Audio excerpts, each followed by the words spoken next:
যুক্তরাষ্ট্রের ৪৭তম president Donald ট্রাম্পের অভিষেক উপলক্ষে উৎসবের আমেজ ছড়িয়ে পড়েছে পুরো ওয়াশিংটন জুড়ে। এর আগের দিন ১৯ জানুয়ারি সেখানে বিশাল সমাবেশে হাজির হন তিনি।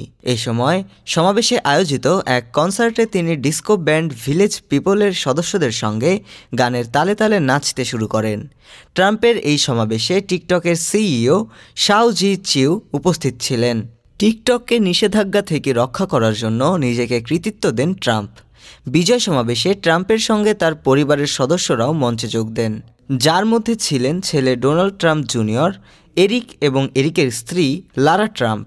পরে প্রেসিডেন্টের দায়িত্ব গ্রহণের প্রথম দিন থেকেই তিনি ঐতিহাসিক গতিতে কাজ করবেন বলে জানিয়েছেন।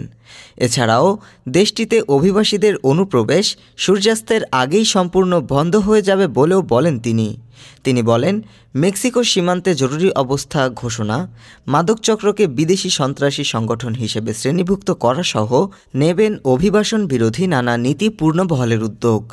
উল্লেখ্য, অভিবাসন সংক্রান্ত ট্রাম্পের পরিকল্পনা দীর্ঘদিন ধরে যুক্তরাষ্ট্রে বসবাসরত এবং নাগরিক পরিবারের সঙ্গে থাকা অনেক অভিবাসীর মধ্যে উদ্বেগের সৃষ্টি করেছে।